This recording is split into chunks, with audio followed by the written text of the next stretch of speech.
Ladies and gentlemen, Harihara Panchamasali Peetha ಈಗ ಅಕ್ಷರಶಃ ರಣರಂಗವಾಗಿದೆ. ವಚನಾನಂದ ಶ್ರೀಗಳನ್ನ ಪೀಠದಿಂದ ಉಚ್ಚಾಟನೆ ಮಾಡಲಾಗಿದೆ. ಆದರೆ ಇದರ ಹಿಂದೆ ದೊಡ್ಡ ಮಟ್ಟದ ಷಡ್ಯಂತ್ರ ಅಡಗಿದ್ಯಾ? ಶ್ರೀಗಳು ಮಾಡಿರೋ ಗಂಭೀರ ಆರೋಪಗಳೇನು?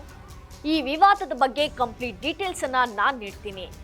ವೀಕ್ಷಕರೇ, ನೆಲ ಜಲ ಭಾಷೆಗಾಗಿ ಪ್ರಾಮಾಣಿಕ ಪತ್ರಿಕೋದ್ಯಮ.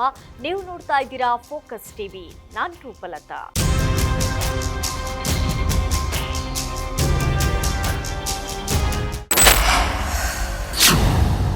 ಹರಿಹರ ಪಂಚಮಸಾಲಿ ಪೀಠ ಮತ್ತು ಟ್ರಸ್ಟ್ ನಡುವಿನ ಕಿಚ್ಚು ಈಗ ಬಹಿರಂಗವಾಗಿ ಸ್ಫೋಟಗೊಂಡಿದೆ.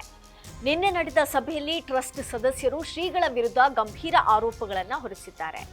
ಶ್ರೀಗಳು ಶ್ವಾಸಪೀಠವನ್ನ ಬಿಡ್ತಿಲ್ಲ, ಐಷಾರಾಮಿ ಜೀವನ ನಡೆಸ್ತಿದ್ದಾರೆ, ಪೀಠದ ಹಣವನ್ನ ಗೌಪ್ಯ ವ್ಯವಹಾರಗಳಿಗೆ ಬಳಸ್ತಿದ್ದಾರೆ, ಅವರ ನಡೆ ನುಡಿ ಪೀಠದ ಪಾವಿತ್ರ್ಯತೆಗೆ ತಕ್ಕುದಲ್ಲ. ಇಷ್ಟೇ ಅಲ್ಲ, ಸರ್ವಸಂಗ ಪರಿತ್ಯಾಗಿಯಾದಂಥ ಸ್ವಾಮೀಜಿ ಬ್ಯೂಟಿ ಪಾರ್ಲರ್ಗೆ ಹೋಗಿ ಮೇಕಪ್ ಮಾಡಿಸ್ಕೊಳ್ತಾರೆ ಎಂಬ ವೈಯಕ್ತಿಕ ದಾಳಿಯನ್ನು ಟ್ರಸ್ಟ್ ಮಾಡಿದೆ. ಇವತ್ತು ಸರ್ವಾನುಮತದಿಂದ ತೀರ್ಮಾನ ಮಾಡಿದ್ದು ಏನಂತಂದರೆ, ಹಲವಾರು ಬಾರಿ ಅವರಿಗೆ ಆಯ್ಕೆಯನ್ನು ಮಾಡಿಕೊಳ್ಳಿಕ್ಕೆ ಕೇಳಿದ್ವಿ.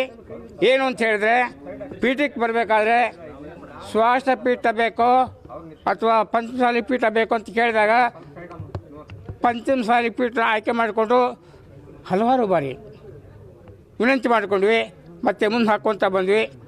ಆದ ಕಾರಣ ಸಮಾಜದ ಗೌರವ, ಘನತೆ, ಧಾರ್ಮಿಕ ಪರಂಪರೆ ಇವುಗಳೆಲ್ಲವನ್ನು ಅವರು ಪಾಲಿಸಿ ಇರೋದ್ರಿಂದ ಇವತ್ತಿನ ಸಭೆಯಲ್ಲಿ ಸರ್ವಾನುಮತದಿಂದಾಗಿ ಅವರನ್ನು ಪದಚ್ಯುತಗೊಳಿಸಲಾಗಿದೆ.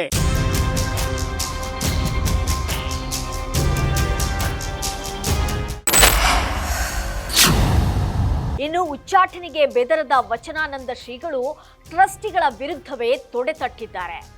ಇದು ನನ್ನ ಮೇಲೆ ನಡೆಯುತ್ತಿರುವ ವೈಯಕ್ತಿಕ ದಾಳಿ ಮಾತ್ರವಲ್ಲ, ಪಂಚಮಸಾಲಿ ಪೀಠದ ಮೇಲೆ ಹಿಡಿತ ಸಾಧಿಸಲು ನಡೆಸುತ್ತಿರುವಂತ ಷಡ್ಯಂತ್ರ ಅಂತ ಹೇಳಿದ್ದಾರೆ. ಹಿಂದೆ ಸಿದ್ಧಲಿಂಗ ಸ್ವಾಮೀಜಿ, ನಂತರ ಜಯಮೃತ್ಯುಂಜಯ ಸ್ವಾಮೀಜಿ, ಈಗ ನನ್ನನ್ನ ಟಾರ್ಗೆಟ್ ಮಾಡ್ತಿದ್ದಾರೆ. ಯಾಕೆ ಪ್ರತಿ 5 ವರ್ಷಕ್ಕೊಮ್ಮೆ ಸ್ವಾಮೀಜಿಗಳನ್ನ ಬದಲಿಸಲು ಈ ಟ್ರಸ್ಟ್ ಸಂಚು ಮಾಡ್ತಿದೆ? ಶ್ರೀಗಳನ್ನ ತಮ್ಮ ಕೈಗೊಂಬೆಯನ್ನಾಗಿ ಮಾಡಿಕೊಳ್ಳೋದಕ್ಕೆ ಇವರು ಯತ್ನಿಸುತ್ತಿದ್ದಾರೆ ಅಂತ ಶ್ರೀಗಳು ಆರೋಪ ಮಾಡಿದ್ದಾರೆ. ವೀಕ್ಷಕರೇ, ಯಾವಾಗ ಶ್ರೀಗಳು ಮಠದ ಆಸ್ತಿ ಮತ್ತು ಶಿಕ್ಷಣ ಸಂಸ್ಥೆಗಳ ಲೆಕ್ಕ ಕೇಳಿದ್ರೋ ಆಗ್ಲೇ ಈ ಉಚ್ಚಾಟನೆಯ ನಾಟಕ ಶುರುವಾಗಿದೆ ಅನ್ನೋದು ಶ್ರೀಗಳ ಸಮರ್ಥನೆ. ನಮ್ಮ ಟ್ರಸ್ಟಿನ ಸಭೆಯನ್ನು ಕರೆದಿದ್ದೇವೆ. ಅದಕ್ಕೆ ಎಲ್ಲರಿಗೂ ಕೂಡ ಇನ್ ಟೈಮ್ ಬರಲಿಕ್ಕೆ ನೋಟಿಸನ್ನು ಜಾರಿ ಮಾಡಿದ್ವಿ. ಆದರೂ ಕೂಡ 3 ಜನ ಆ ಟ್ರಸ್ಟಿನ ಸಭೆಗೆ ಬಂದಿಲ್ಲ. ಅದರಲ್ಲಿ ನಮ್ಮ ಶ್ರೀಗಳೊಬ್ಬರು, 12 ಜನ ಟ್ರಸ್ಟಿಗಳು, ಜೊತೆಗೆ 5 ಜನ ರಾಜ್ಯ ಸಮಿತಿಯ ಪದನಿಮಿತ್ತ ಪದಾಧಿಕಾರಿಗಳು, ಜೊತೆಗೆ ಗೌರವಾನ್ವಿತ ಸ್ಪೆಷಲ್ ಇನ್ವೈಟೀಸ್ ಅಂತೇಳಿ ನಾವು ಕರಿತೀವಿ, ಅವರು ಕೂಡ ಆ ಸಭೆಯಲ್ಲಿ ಹಾಜರಿದ್ದರು. ಆದರೆ ತೀರ್ಮಾನ 12 ಜನ ತಗೊಂಡು ಸರ್ವಾನುಮತದಿಂದ ಸ್ವಾಮಿಗಳ ಉಚ್ಚಾಟನೆಗೆ ಇವತ್ತು ತೀರ್ಮಾನ ಮಾಡಿದ್ದೇವೆ.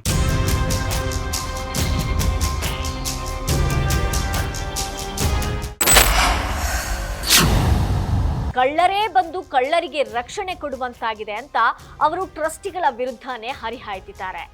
4 ಜನರನ್ನ ನಂಬಿ ನಾನು ಪೀಠಕ್ಕೆ ಬಂದಿಲ್ಲ, ಸಮಾಜವನ್ನ ನಂಬಿ ಬಂದಿದ್ದೇನೆ ಅಂತ ಹೇಳುವ ಮೂಲಕ ಹೋರಾಟದ ಮುನ್ಸೂಚನೆ ನೀಡಿದ್ದಾರೆ. ಪಂಚಮಸಾಲಿ ಪೀಠದ ಈ ಕಿತ್ತಾಟ ಎಲ್ಲಿಗೆ ಹೋಗಿ ತಲುಪುತ್ತೆ ಅನ್ನೋದನ್ನ ಕಾದು ನೋಡಬೇಕಾಗಿದೆ.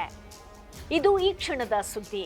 ನೆಲ ಜಲ ಭಾಷೆಗಾಗಿ ಪ್ರಾಮಾಣಿಕ ಪತ್ರಿಕೋದ್ಯಮ. ನೋಡ್ತಾ ಇರಿ ಫೋಕಸ್ ಟಿವಿ.